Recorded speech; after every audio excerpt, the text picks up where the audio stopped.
So before we start the show this week, we just thought we would take a minute to have a bit of a memory about Charlie Whiting, who obviously passed away over the weekend before the Melbourne Grand Prix. An absolute shockwave through the Formula One community. No signs that he was sick. He came out here looking forward to a race, came out here looking forward to the start of a new season. You know, did some of the track walk with Sebastian Vettel, but just for whatever reason, Charlie's time was up, and unfortunately he won't be around to see any more racing, and he's going to be sorely missed. Our thoughts go out to Charlie and his family and friends. Just one of the most beloved people in the paddock. So well respected, so admired, really friends with everybody, and just seemed like genuinely one of those amazingly, true and genuine people. And it's just such a shockwave to us and to everybody. We're going to miss Charlie Whiting's influence a lot in the sport. And yeah, man, this one really hit me for six when I heard about it, Zach. What was it like when you heard about it? Yeah, no, it was completely unbelievable almost immediately.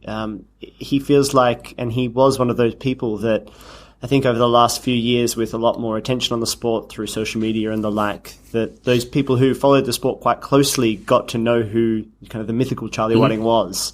And, he's a giant within that paddock and within, the circus that moves around the world every year. He was a mainstay. And he was so important to so many people, and you could really see it through the outpouring from everybody, from drivers to teams to fans to everything. So yeah, completely and utterly, as you said, shocked and saddened. So yeah.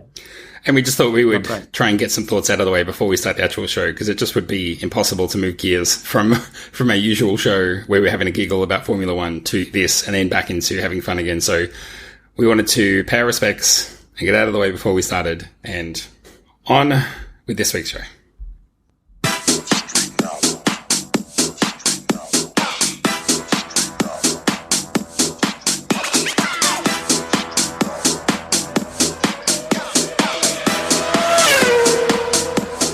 Hello, good evening, and welcome to the Super Licensed Formula One podcast. My name is Rodney. My name is Zach. How are you doing this week, Zach? I know you've been on a bit of a holiday, but I hope you're doing well. Oh, I'm so good. It's back. Formula One's here. Formula One's back, baby. Just a big, lovely race weekend with the sun, and there was no weird, qualifying cancelled because of rain or all this kind of stuff. It was nice. It all just went off without a hitch. How are you? Formula One was in the town. Was it buzzing? Could you hear the cars from every corner of your home? You know what? I did not hear a single jot from the Formula One cars other than that, which was on my TV. But I'll tell you what, it's great to have Formula One back. Formula One returning to Australia, a country obsessed with sport and culture in equal measure. A country that asks the question, who's your favourite James? James Hird or James Joyce? Australia, where the flat white was perfected and the climate melts your worries away. And for 4 days every year, the world's focus trains on Albert Park for the race that jumpstarts the motorsport calendar. You want F1 history? It's got it. You want corners? It's got 16. You want swans? Actually, we relocate those because it's for everyone's safety. But it's a street track in a tropical paradise within spitting distance of the metropolis that we call Melbourne, baby. I can't believe that all just came off the top of your head. That was amazing, right? A masterclass. You've really, I feel bad. I feel like you have taken the podcast to another level. And Really? Yeah, you're going to have to help me up to this perch that you've put yourself on, this pedestal even that I'm putting you on. That was great. I really loved that. Just channeling my inner David Croft. In fact, if you could call me Crofty for the rest of the show, that would really help me out. But obviously, Zach, the Melbourne Grand Prix, it's time for us to get into the race recap. We're going to have a quiz later. We're going to look at the Fantasy League, a new thing for this year. The new look Super License, all ahead on this week's show. But let's get cracking with the race recap of the Melbourne Grand Prix. First of all, does anybody have anything they wish to discuss? Steering wheel. Laps and steering wheel here. Break my balls, mate. Under braking, Max Verstappen. Steering wheel. Hey. Let us race a bit. My time will come. Steering wheel. Somebody tell him to give it to me. I'm not here to finish on. Come on. Move. Let's hurry up and get out of here. We've got a race to do. Sure. You think I had time to make a new race theme? No way, Jose. Maybe next week. But it is time to talk about the Melbourne Grand Prix, Zach. It is the start of the Formula One calendar. It's one of the best races on the calendar. It's very scenic. It's a street track, but it looks like a tropical paradise. There's not really anything not to like, and there's so many talking points. I'm actually really glad because I think this race was a really good one. Sometimes Melbourne's a bit of a snoozer, but not this week. And we're going to try something new. So this is going to be fun, I think. And I came up with this idea, and I'm going to volunteer you, Zach, to do it. So, Great. This is, believe me, this will be fantastic. Okay. Normally we spend 20-something minutes talking about the Formula One race. I reckon that's way too long. Too much waffle. Let's just cut to the chase. We're going to try and recap the race in 30 seconds. And boy, this is going to be fast-paced. This is going to be high-octane. I challenge you to recap the whole race in 30 seconds. Zach, are you up to the task? I think so, now that drill from next door has just finished. I thought it was just going to go right through my 30 seconds. So if you hear any construction work today, it's because they're doing stuff next door to my office. There it is again. Woohoo! Bigger office being installed, yeah? Oh, yeah, exactly. I am so ready for this recap. I mean, you've totally just thrown me under the bus, but... That won't be distracting, that drill at all. I can hear it now. Oh, my God! All right. Maybe let's through the concrete now. All right, here we go. You'll know when to start and you'll know when to finish. This is your 30-second challenge. Recap the entire Melbourne Grand Prix starting now. Bang. So Bottas way faster than Lewis Hamilton off the line, and Lewis Hamilton's race was basically done. Daniel Ricciardo, the home hero, decided to run over a speed bump they conveniently put there, and he needed some rhinoplasty. Just so did Kubica as well. We had a challenging Charles Leclerc, who got so close to Vettel, but then was like, do you want me to go past him and prove him to be a fool? And they were like, no, stay where you are. And then Max Verstappen, oh my God, here he is, the lone Red Bull, made it all the way onto the podium, and he shows that he can split those Ferraris and be the best. Pretty good, Zach. You covered all the big stories there. That's a great introduction to the race, I think. Well done. And a brilliant first attempt, especially since you had about 1 minute's notice that was going to happen. That countdown was awesome as well. We might add some more sound effects to that as we go. But yes, I think it was an amazing display, first of all, from Valtteri Bottas. And during the race, he just seemed to be, he was literally driving another race. He was on another track. This guy, I mean, if it takes big balls to win a race, this guy's sack was full of them. And he had an MGU-K full of big dick energy, and there was just no stopping him. Do you think that this actually isn't Valtteri Bottas, and this is, like, no spoilers, the Prestige style, where maybe he has a twin brother who's actually a bit better, and he's worn the beard. He's a bearded fellow who's come back and is like, I am Valtteri Bottas now, and is actually really good. He's desperate for us to notice. Like, he's sending us all the signals. He's got a beard. I'll tell you what, this is the race where Valtteri Bottas grew up from the man with the baby face to the man with the man face, otherwise known as a man without qualification, just a man. Yeah, he's just a man. And man, did he just keep everybody at bay? Like, what are we talking, 20 seconds in front of his teammate? At least it was, 20, almost 21 seconds. Fastest lap on old tyres. Yes. He had everything this weekend except pole, which he didn't need because he was like, I'm chill, I'm cool, I'm a cool, calm, collected Finnish driver, and I'm just going to be off the line. As they were even when there were replays of the start, it's not like Lewis had a particularly bad start either. It was just that Valtteri was just off like a shot. Yeah, absolutely. I think that's right. There was a little bit of talk before the race, like, Valtteri's on the wrong side, and he might find it a bit tough to get the transfer, the 1,000 kilograms of energy into bite and get the tires. And I was like, no, he's got it covered, mate. Easy into the first corner, and he just led it from there. And interestingly, it was Lewis who struggled, not so much struggled. And the team have come out after the race and said, there was a bit of his floor missing, and that might have affected the diffuser and all this other stuff. And it's like, well, that might be it. I don't know. Who really knows? It's only one race. And I think the big story is everyone came to Melbourne expecting Ferrari to run away with it, and the Mercedes just had other ideas. Obviously, I mean, in some ways, Albert Park is not a, what do they call it? It's not a typical track. So essentially, there's lots of other tracks with different characteristics throughout the year. And it's not to say that Mercedes are going to romp it in from here. In fact, I think last year, Mercedes took pole and then Ferrari took the next 3 poles. So look, by no means the season is not over. Ferrari weren't necessarily sandbagging in practice. Mercedes weren't necessarily sandbagging at testing, although they were, but everybody was. I mean, the truth is we're just going to have to wait and see. But certainly, Mercedes, if you're worried about Mercedes not being quick, you don't have to worry. Ferrari, not so great. Not even on the podium, so bit of a worry there. Good result for Max Verstappen and for Honda especially, getting their first podium for 11 years. Incredible result for them when people had question marks about them coming in. I think the worst story is Ricciardo. Man, my heart just goes out for this guy, and he always has problems in Australia for whatever reason. And a bit of criticism being thrown his way I saw online, and I just want to say, guys, look, it's this was not a typical accident. Any driver would have put their car out there. And I mean, the way I saw it was that he and Hülkenberg both got really good starts. Hülkenberg pushed Perez over, which pushed Ricciardo onto the grass in the first place. So it was not his fault. He had nowhere to go, but big divot in the road, just took his nose and would not give it back. Yeah, this was a funny one because you can't really see it. It just seems like it explodes off the front of his car. Like you don't really see. It's just like, oh, why did that happen?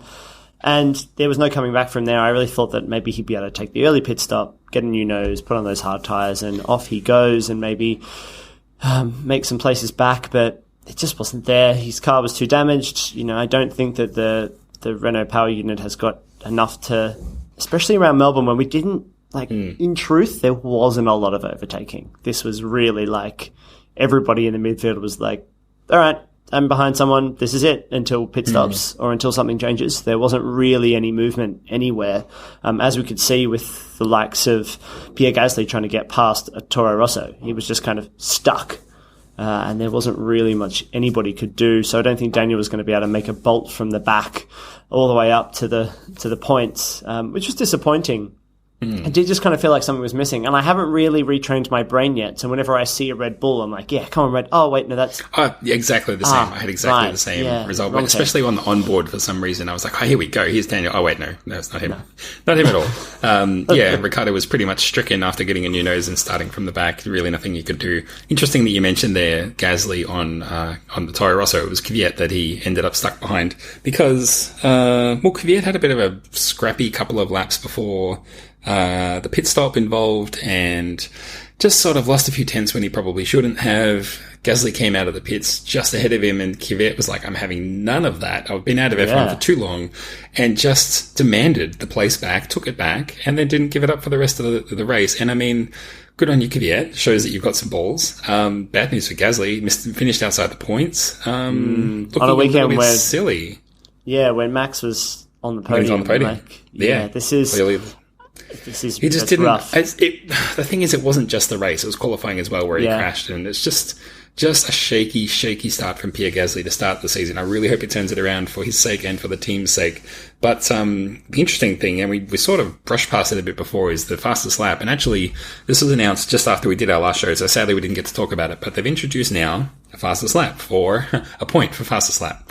Now, obviously, there was always a fastest lap, and some driver took it, and it was usually one of the front runners. But now, if you're in the top 10, you get a point for it. So Bottas ended up claiming it. Clearly, big dick energies, fast car, etc.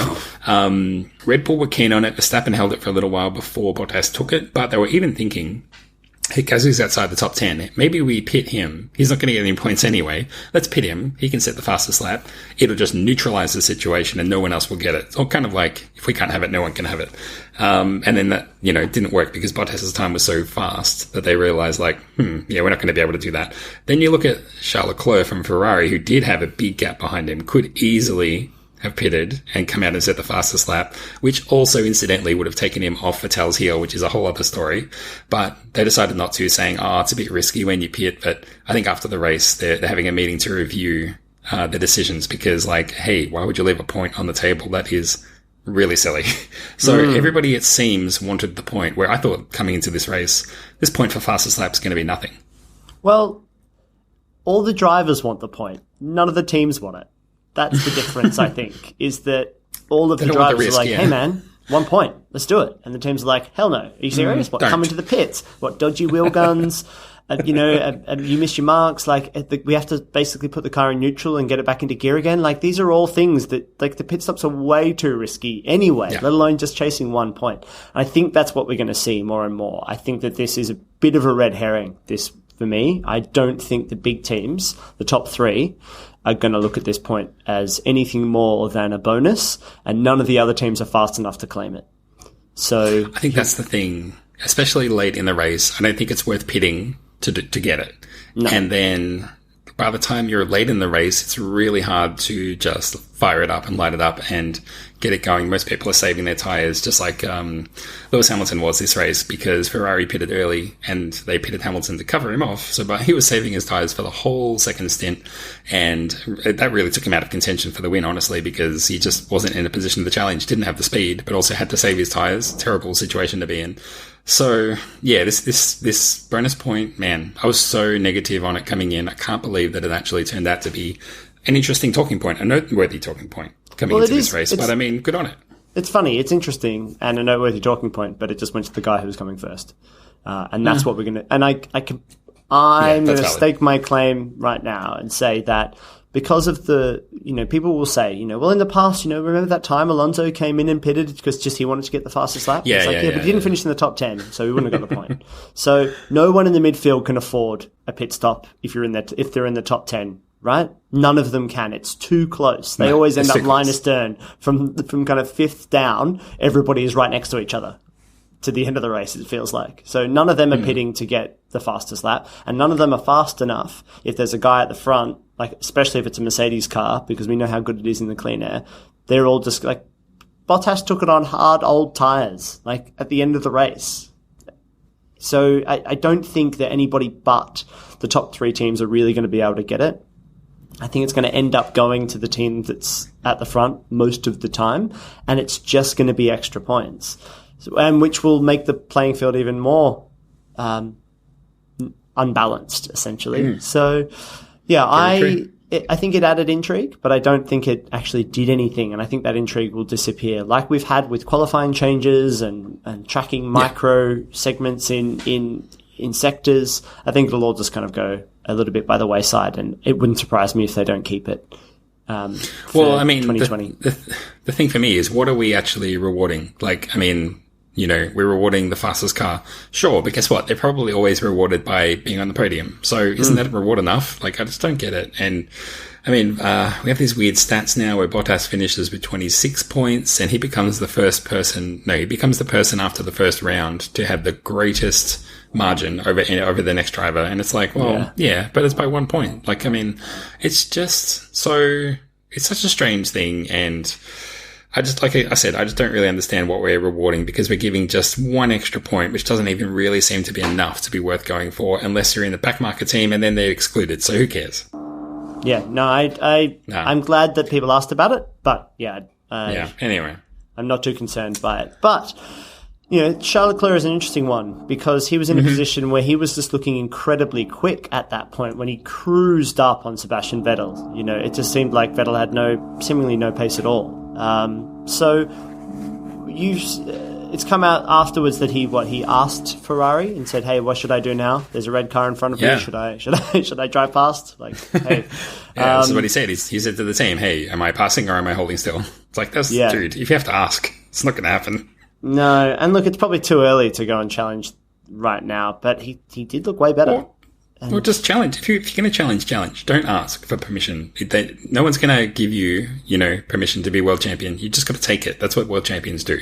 Take it and make them tell you not to. That's what you got to do. And, hopefully he'll learn Max this lesson. would have gone for it, right? That's exactly the point, right? Max would have gone for it. So all this talk that, these guys are free to race, like Leclerc clearly did not go into this race with that understanding. So, look, yeah, we'll see how this plays out, but I think it's so early, and the win wasn't even at stake.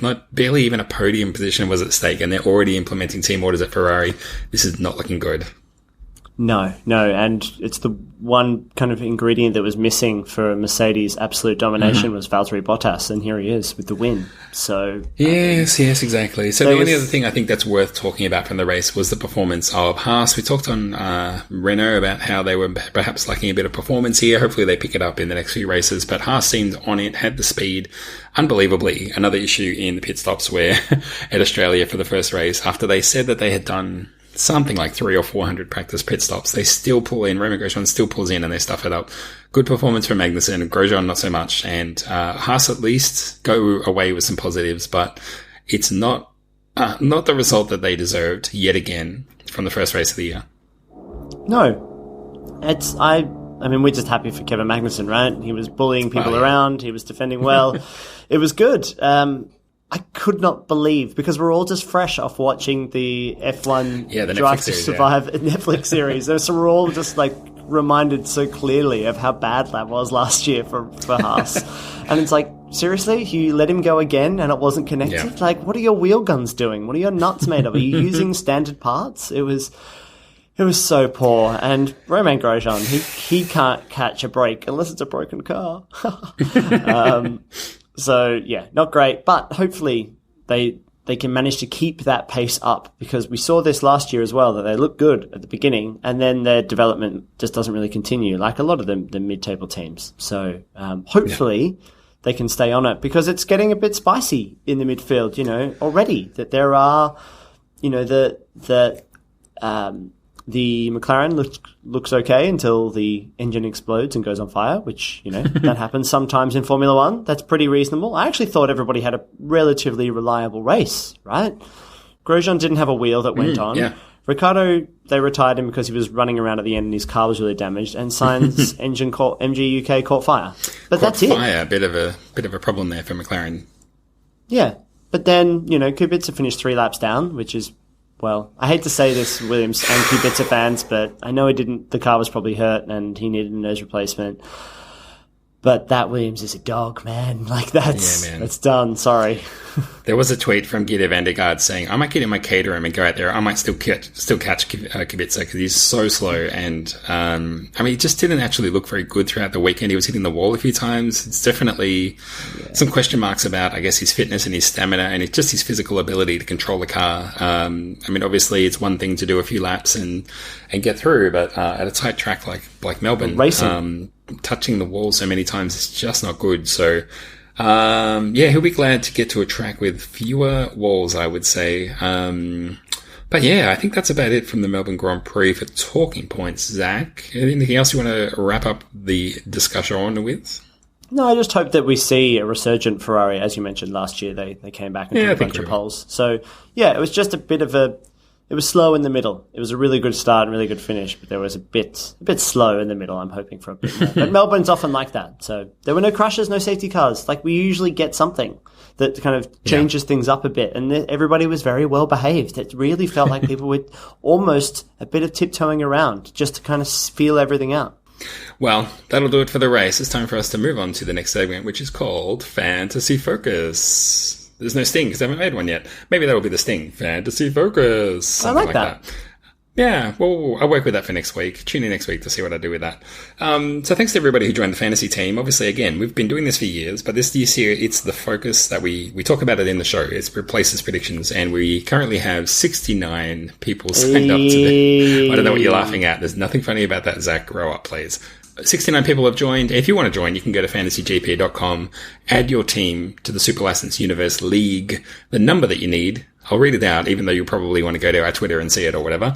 5328208. Just very simple. 5328208. fantasygp.com. Sign up and join the fun. 69 people. After the first race, I came in 26th place, equal points with the person on 25th. So if you want to call that 25th, you can. Far be it from me to elevate my numbers ever so slightly. Zach, you're in at the 53rd. We both have a lot of work to do, is what I learnt, to get up onto that top page of results. I don't want to skip next. I don't want to go through all the pages. I want to be in the top 25. Yeah, I just wanted to get more than 100 points, and because seemingly everybody else did, but I didn't. Yes, I they had did. A really bad race. Poor Daniel Ricciardo did nothing. I put him in my team. Oh my god! And he got no Imagine points. having Gasly in a fantasy team like I did. Oh, frustrating. But Rod, I mean, I'm so glad that everybody's jumped on board, and it's not too late, as you said. Just one race, but you can get 150 points in a race, almost 150 points, just like Mimi the cat did with our huge score for this week of 143? 143, almost perfect. Like, incredible. Well done, Mimi the cat. I've never heard of you before, but well done. And you're making the rest of us, you would definitely need some tips from you. I wanted to call out a couple of other of my favorite team names while we sort of, while we get the measure of this segment. I want to shout out Daniel Avocado, big thing that blew up over the weekend, Daniel Avocado on social media. Well done, Steph. Team name called Stoffel's Dead Eyes, and the person's name was Stoffel's Dead Eyes, so I don't know who that is, but well done on picking up on something that I'd never noticed, but he does have dead eyes, doesn't he? Man, driving that Formula E car now, maybe they can electrify him. Super Augury from David Orr, so well done there. Super Augury, not only a throwback, a Formula 1 throwback, but you worked your name in there. I love a pun. My favourite pun, though. My Heart Will Grosjean by Breezy. Well done. That's just top shelf. I'm flicking through. I've already had a look, but I'm flicking through them again just to make sure I didn't spot any more. But I want to finish on My Heart Will Grosjean. But My Heart Will Grosjean is so gold. And look, if you feel like you've got a lot to give in this. Make sure you get involved. Make sure you get your predictions in for the race as well, for the on the fantasy race on Fantasy GP, because they add extra bonus points. You've got to predict all those bits and pieces. So not just getting your team organised, but it's fun. They've always got a little bonus thing like, hey, how many how many pit stops will this person have, or how many safety cars will there be? So really, really, really fun. It's like betting, but without the money. Or with the money, if you want to side bet with me, message me. You can do it on your phone as well. You don't need to be at your computer. So if you're waiting for a train, you're lining up at the movies, you're, standing in the microwave waiting for your popcorn to finish. You're sitting outside in Athens with a gyros and a beer. Yeah, that's it. You got to pick the podium, pick your, pole sitter, that kind of stuff. It's all easy stuff. Get in there and have a go. Speaking of having a go, Zach. Big return of the super quiz. Are you ready? I was vibrating when I had my coffee this morning. I was like, so ready for the quiz. Let's do it. I don't know whether anybody will talk to me. I'll give it a try. If I was them, I wouldn't. I have to tell you now. Bernie, how you doing? Who's going to win the World Championship? The one with the most points, I'm sure. My tip at the moment is the piano sitting at the front of the grid. I've never seen that before. Yeah, again, we'll see if that thing sticks around. Tune in next week to see if it lasted or not. That's your quiz, listeners. It's like the home version of the game. Zach, got a quiz ready for you. I'm wondering what the theme was for this week, and I'm thinking Ricardo, because obviously I'm Australian, avocado. Just has to be about Ricardo avocado, doesn't it? So this is about Daniel Ricciardo's performances, specifically about his first races with new teams. Obviously, he made his debut with Renault this week. So the first question, Zach, if you are ready, is Ricciardo made his debut for Renault this race, but he has raced for 3 other teams previously. Whom are they? 3 other teams recently. So I know he was at Toro Rosso. Mm-hmm. He was at the Red Bull. Mm-hmm. A 3rd team before that. I don't know. Tough one to start the year with. I should really know. Ding. Where was he before he was at Toro Rosso? I wasn't paying enough attention to Daniel Ricciardo at this point. Daniel Avocado. Can we call him Daniel Avocado for the rest of the year? I guess we can. Yeah. That feels fine. He should change his name because he changed team. I'm going to guess who was in the thing at the time. I know. Maybe we need a fast answer bonus point. Yeah, why don't you reel off like 3 teams, then I can pick from one. No, let's not do that. Let's say, was he ever at Sauber? No, it wasn't Sauber. The answer, you're not going to get it. The answer was HRT. HRT, the long forgotten racing team. I was racing team. Trying to think of all of the past teams. I was like, it wasn't Super Aguri, it wasn't Arrows. Arrows. It could have been, your Cater MCHRTs, your Mauritius, those types of teams. But it was in fact HRT for 11 races in 2011. In fact, in Silverstone 2011, Ricciardo raced for Hispania Racing. That race. This is the next question. So brain engaged. It's important. That race, Silverstone 2011, that was the first time that 2 Australian drivers competed in the same race in how long, Zach? Was it 25 years since that had happened before, 34 years before that had happened before, 43 years before that had happened, since that had happened before, or maybe it had never happened before? Against each other. I'm going to say it was 34 years. Ding, ding, ding. 34 years, 1977. Alan Jones. I will give you 1,000,000 bonus points if you can name the other Australian driver. No. To shut that down, no, definitely Stephen Knox. Stephen Knott. I love that. Imagine if... Yeah. Anyway, I'm going to add Stephen Knotts to my fantasy team next week. It was Vern Chupin, as we all know. Vern Chupin. 34 years ago, 1977. Jean-Eric Vern Chupin. Sort of works. Keep workshopping that one. Okay. Let's skip that. Let's get away from that one. For his Toro Rosso debut, which was in Australia, Ricciardo qualified in 9th and he ended in 10th. But what race incident threatened to sabotage that result? What race incident threatened to sabotage that result? That would have been in 2012, 13, something like that? Would have been 2012, yeah. 2012 race incident. Was there a big crash that was done on purpose? Do you want to elaborate more? No. Just done on purpose For no reason. Yeah. Like David Coulthard was like, hey, man, you're out. I'm going to crash into Watch someone. this will be funny. Watch me do a donut down It wasn't the David Coulthard either. He wasn't in the team. He wasn't even Red Bull. It was David Coulthard ran on the track and caused a crash.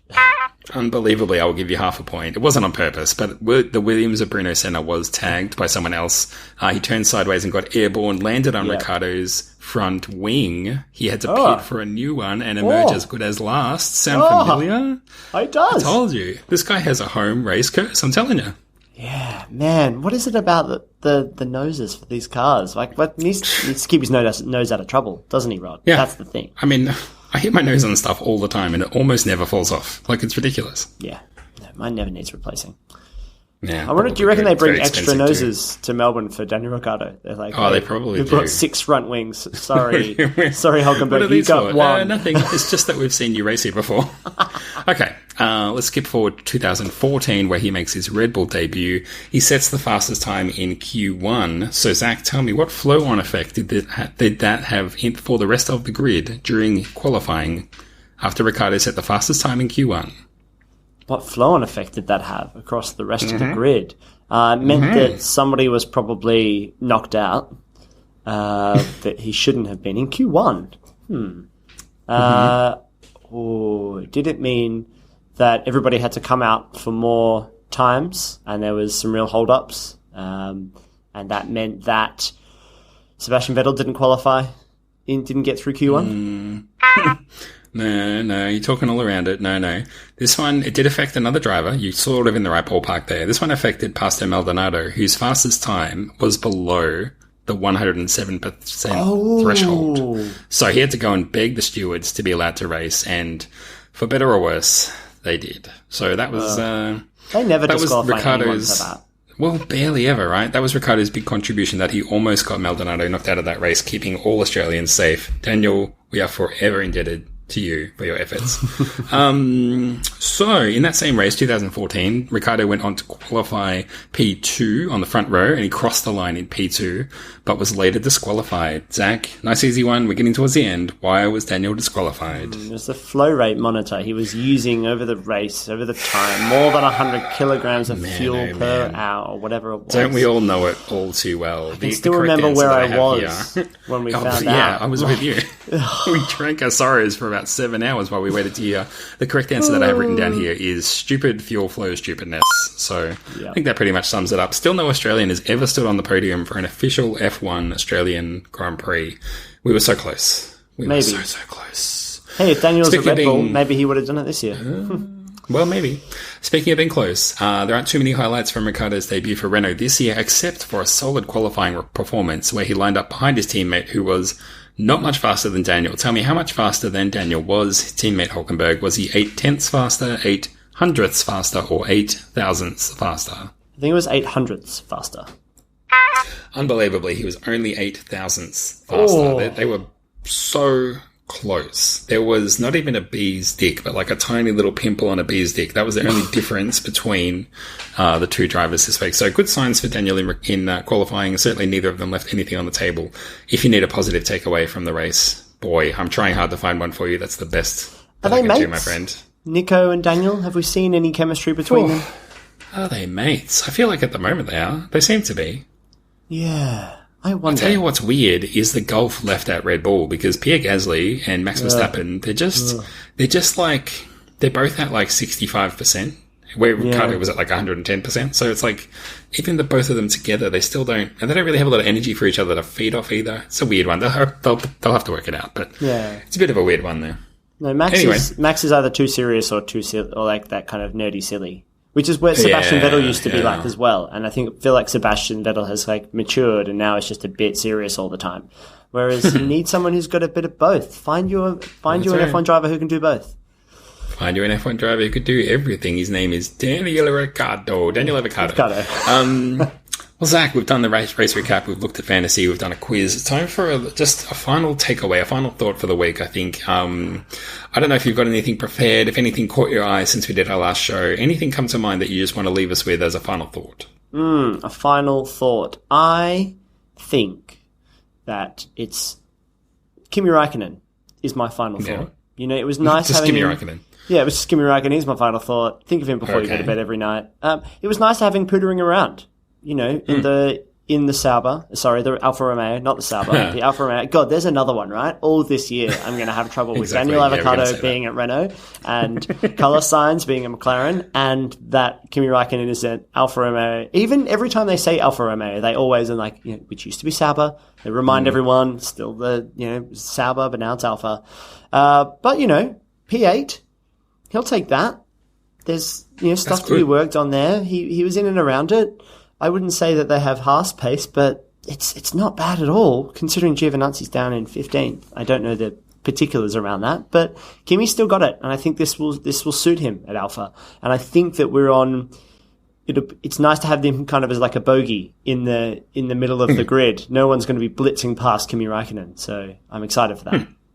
Interesting. Yeah, no, I think seeing what Kimi can do is going to be really good. I was worried that he would be like running around in 17th every race, but I mean, if he can be in the points, he'll be pretty happy with that. And I'll tell you what, there was an interview with him on Beyond the Grid, the official Formula One podcast, which I recommend everyone check out. Turns out Kimi does know more than 5 words. Really funny, obviously really funny. If you can't be bothered committing yourself to reading his autobiography, just listen to that, and it's really good. I was going to offer a final thought this week, which, I mean, it's something that occurred to me, and, the whole thing about Charlie Whiting, it just seems so sad, and everyone seems so down, and I started thinking, they've obviously got a temporary replacement for him, and it'll probably be a rotation through a lot of people this year as we just get through the year before we appoint someone new. But I was trying to think, who's the new Charlie Whiting? Who's someone with a bit of a profile? Who's someone that everyone will listen to? Who's someone that knows the technical regulations? Do you want to have a guess? Are you saying that Ted Kravitz should do it? No. Oh man, that makes the real answer that I was going to say look like garbage. No, Ted Kravitz. I mean, where's Ted Kravitz? He was missing. Maybe they were sanding him up. Maybe he was doing steward training or race director training. The name I was going to say, a guy who left Formula One recently, very recently, and has an official tie-in with sort of FIA, FOM. Someone that everybody likes, a young guy who could do it for a long time, just like Charlie did, Rob Smedley. Don't you think Rob Smedley would be the perfect guy to step into those shoes? Oh, man. Yes, Rob Smedley. Yes. Do it. Yeah. Get it done. He's already involved in a technical way, but I mean, let's just say, started from next year, they just recruit him in and just say, Rob, you're the man. I know you wanted to spend more time with your family. You still sort of can. Charlie doesn't exactly... Your F1 family. He's not like a driver or a team where they're working away in between races. You show up at the race, you do the thing, you go away. It's great. So I reckon, let's start it now. I don't know if we need a hashtag. I'll leave that up to Zach. Get Rob in the job. Get Rob the job. Oh, there you go. Get Rob the job. Rob in the job. No, there's nothing there. Get Rob in the job is good. I like that. Well done. Did you have that prepped beforehand? You came to that too quickly. Did not. I just went, Rob job, it rhymes. That sounds pretty good to me. Rob Smedley, get him in. 2020. Get Rob the job 2020. There you go. Sorted. Well, everyone, that's your homework for the weekend. Get on Twitter, get that hashtag trending. Just want to put out a quick reminder. We mentioned it last week that the Super License Club is going great guns. Bonus content coming very soon about the Netflix series. I had a bit of spare time, so I happened to just blow through it. It sounds like you've watched a fair bit of it, Zach. But once we've both watched it, we're going to do a special 1-episode recap just for club members about the Netflix series. So if you want to watch that in advance, number one, sign up for the club. Number 2, get in your Netflix and watch it, or watch it through your legal means. I don't care. Don't tell anyone I told you that. I'm not your dad. Watch the series. Exactly. Live your life. Do what you want. Watch the series and listen to us have a chat about it. We didn't give away too much this week, although I've got so many things that I can talk about it. Good to Steiner. What a revelation. But yeah, join the club. You can start from as low as $1. If you join at the $5 level, though, you get the bonus podcast and the bonus content. But everyone who joins goes into the running to win some sweet wooden coasters made with love with the Super License logo on them. I saw a video of these being produced today, and it is mind-blowingly cool. This little laser runs back and forth and burns the logo into the wood. So cool. So I'm hopefully going to get some photos out soon for everyone to have a look. But, whether you're in the club already, whether you join the club, there's 10 sets being given away to club members. So I'll tell you what, there ain't that many people in the club. Your odds are pretty damn good. If you've ever wanted to join up, now's the time. Now is time. Yeah. Now is time. Yeah. Now is the time. Now is time. Hashtag now's the time. Hashtag give Rob the job. There you go. We did it. Wow. What a Anything great else start you want to the leave us season. with, Zach, this No. week before we close the book on Melbourne? I'm just looking forward to the next race. Open the book on. You're looking on forward to another Bahrain. David Croftian introduction from me for China? I'm going to have to learn something about... Wait, is it what's China? next? Bahrain. Going to have to learn Bahrain. something about Bahrain now. Yeah, you to can do my learn something. homework. Do it. It's about time. You haven't had homework in years. This is the time. It's true. I finished high school a few decades ago. All right, Zach. Well, until next time, I will bid you adieu. Until then, my name's been Rodney. And my name's been Zach. Catch you next time. Bye-bye. Bye.